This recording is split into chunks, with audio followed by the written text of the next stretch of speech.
Cecília Benevides de Carvalho Meireles foi uma poetisa, professora, pedagoga e jornalista brasileira, cuja poesia lírica e altamente personalista, frequentemente simples na forma, mas contendo imagens e simbolismos complexos, deu a ela importante posição na literatura brasileira do século XX. Nasceu na cidade do Rio de Janeiro, em 7 de novembro de 1901, e veio a falecer na mesma cidade em 9 de novembro de 1964. Casou-se 2 vezes e deixou 3 filhas. Embora vivendo sob influência do modernismo, apresenta ainda em sua obra heranças dos simbolismos e técnicas do classicismo, gongorismo, romantismo, parnasianismo, realismo e surrealismo, razão pela qual sua poesia é considerada intemporal. Órfã de pai e de mãe, desde os 3 anos de idade, foi criada pela avó Jacinta Garcia Benevides. Desde cedo se habituou ao exercício da solidão, tendo precocemente desenvolvido sua consciência e sensibilidade. Começou a escrever poesia aos 9 anos de idade, tornou-se professora pública aos 16, destacando-se como aluna exemplar, merecendo a estima dos mestres. 2 anos depois, iniciou sua carreira literária com a publicação de Espectros, em 1919, uma coleção de sonetos simbolistas.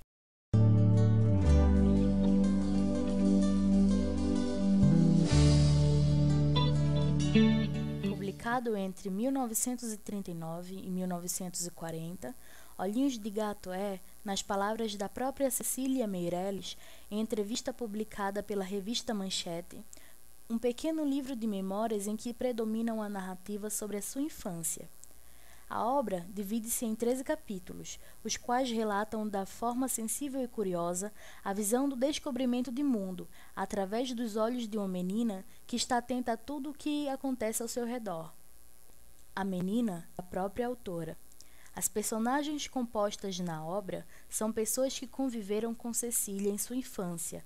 Olhinhos de Gato é uma reflexão poética sobre a perda, a dor, a solidão, a morte, o luto, embalada pelas histórias encantadas da ama. As descrições suaves dos moradores da rua do bairro do Estácio, no Rio de Janeiro, as brincadeiras de roda tão ao gosto das crianças de antigamente. Cheio de nostalgias, é um livro para ser saboreado devagar, lendo e relendo e apreciando toda a sua musicalidade, relembrando as emoções vividas da própria infância, olhando um outro jeito de viver a vida. Cecília explora de maneira sofisticada a linguagem, e a repetição de sons ajuda a criar um clima de abandono e solidão. A adjetivação abundante, escolhida com muita sensibilidade, ajuda a criar um clima subjetivo e poético. A repetição das palavras em muitas passagens intensifica a presença da morte. O emprego do diminutivo reconstrói um universo infantil. A presença das onomatopeias que ecoam com os ruídos de outras épocas. A narrativa, com seus 13 capítulos, contempla 2 momentos marcantes na vida de Olhinhos de Gato. O primeiro com a morte da mãe, o beijo no rosto duro e frio. O segundo, outro tipo de morte, a da sua infância, quando seus lindos cachos são cortados e ela os traz para casa e entrega à avó, recebendo de presente uma cadeirinha de vinho. Com linguagem sofisticada, a autora procura desvendar sua infância em momentos de contemplação intimista, e aqui e ali algum fato concreto, como as músicas que a ama cantarolava, os carroceiros vendedores de mercadorias, as vizinhas que conversavam pelas varandas, as brincadeiras de roda tão ao gosto das crianças de antigamente. Mas o que fica mesmo são as observações reflexivas sobre morte, vida e sensações. Os personagens não são nomeados, mas simbolizados com outros nomes. O exemplo disso é Vó Jacinta, que é retratada como boquinha de doce. A ama é chamada de dentinho de arroz. E Cecília, por sua vez, é Olhinhos de Gato. O ambiente é rural, um sítio ou uma fazenda, em que as ações dos seres vivos que o compõem são um conjunto de formas e animais, como se juntos fizessem parte de uma mesma colcha de retalhos. Os olhos atentos da menina demonstram curiosidade com o novo. O mundo lá fora é o desconhecido. À medida que vai descobrindo essa variedade de novidades, a menina deixa-se levar pela imaginação guiada pelos olhos azuis, verdes e cinzentos. Olhinhos de Gato vê as coisas e, ao mesmo tempo, se transporta em flashes que ainda são indecifráveis para ela, e a volta à realidade só acontece quando a chamam pelo nome. O passado é desvendado sempre em contraste com o presente, como numa caixa de novidades que vai mostrando à menina os objetos que relembram o passado. A decepção de Olhinhos de Gato é expressa com a concepção de que tudo é finito. Morte é, então, esse rompimento de vida e das coisas que está ao seu redor. A incógnita da morte representa para ela uma angústia que a acompanha por toda a narrativa. O mesmo ocorre com a decepção que a velhice lhe causa. Para Olhinhos de Gato, a velhice era uma terrível doença. Nada justifica a decadência do corpo quando velho. O medo volta como algo negativo, quando relaciona a velhice à morte, e o que lhe resta é somente procurar Deus para se tornar eterna.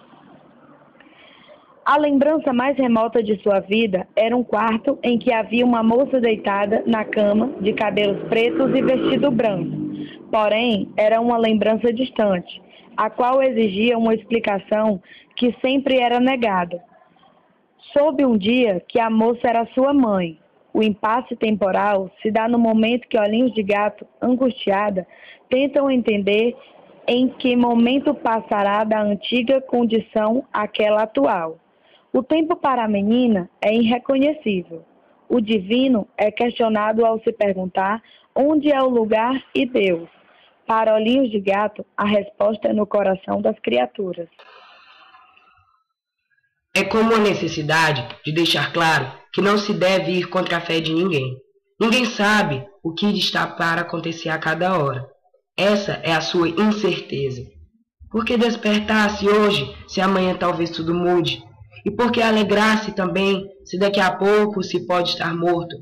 A volta à realidade se dá quando Olhinhos de Gato compreende que voltava de uma profunda viagem e realizara um imenso descobrimento. A narrativa finaliza quando Olhinhos de Gato é chamado à realidade.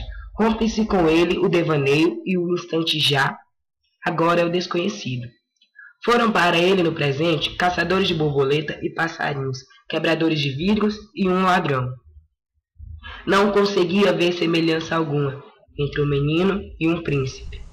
E a morte volta a atormentá-la, ao constar que até os dias são de vida ou de morte. Tudo morre. No entanto, algo inovador é percebido pela menina. Algumas coisas renascem, e a menina sentiu dentro de si aquela melancolia indefinida das coisas inexatas. Com os olhos fechados, sonha com a música, e os sons despertam na menina a sensação de poder viajar através do tempo e lembrar-se de um momento exato em um passado determinado. É neste êxtase estava-se na terra ou no céu, ao mesmo tempo.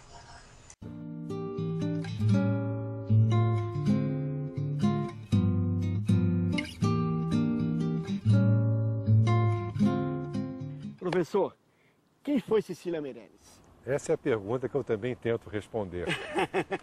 Sei pouco sobre ela, mas eu quero saber muito mais sobre ela. É por isso que há tantos anos eu a estudo e eu constato que o Brasil demorou para consagrar uma escritora, autora de poesia.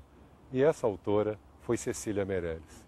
O primeiro nome que realmente obteve consenso entre leitores, entre críticos, entre os próprios poetas.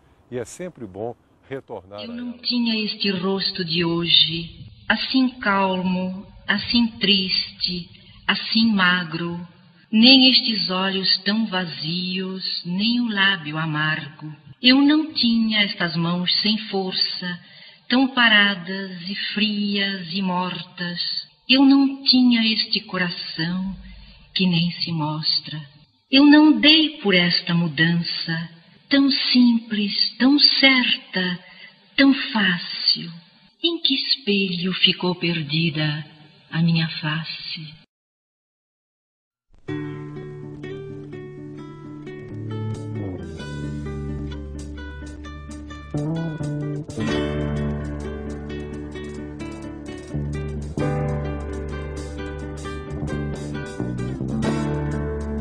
Quando penso em você. Fecho os olhos de saudade. Tenho tido muita coisa, menos a felicidade.